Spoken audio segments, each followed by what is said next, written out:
I had been designing my wedding dress my whole life.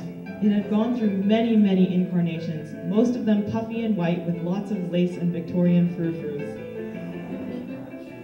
When the time came that Lucas and I were courting in 1997, none of them felt right anymore.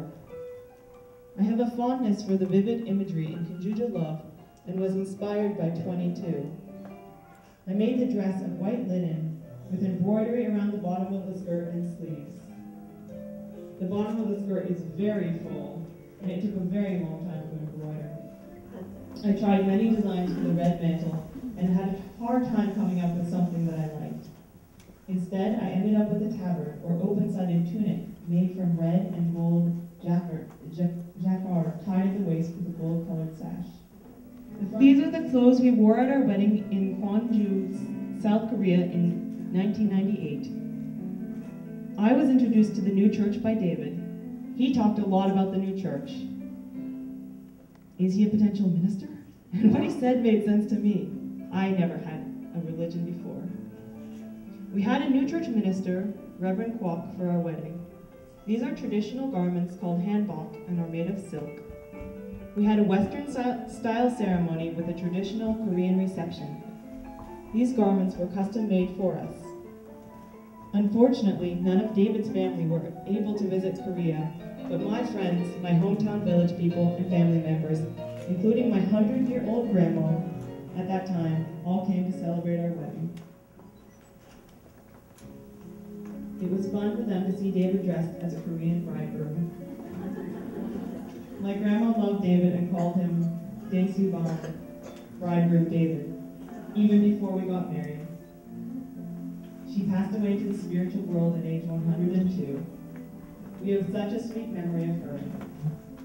Serena, our daughter, is wearing a traditional Korean hanbok as well. The bridegroom's garments are a white linen tunic and pants with a purple wool crepe robe and a gold silk sash, all made by Carly in the fall of 2002. The bride's garments are a linen underdress with white embroidery and an overdress of jacquard with gold lacing down the sides. Attached is a mantle of red silk velvet and gold silk lining. All components were designed and made by Nina King in the fall of 2002. The bridesmaid dress is white satin with a silk chiffon overskirt and sleeves and a red silk velvet sash. The crown is made of gold wire and rubies. The bridegroom, now the husband, represented the Lord, and the bride, now the wife, represented the church. Because in heaven, nuptials represent the marriage of the Lord with the church. That is why he wore a mitre on his head and was arrayed like Aaron in a robe, a tunic and an ephod, and why the bride, now the wife, wore upon her head a crown and was attired in a mantle like a queen.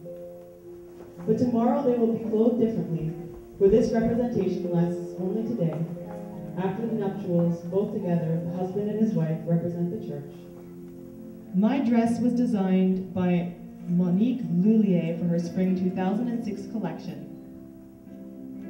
It is called Countess and is made of silk satin in a color called sherbet. I tried on this dress originally as a joke.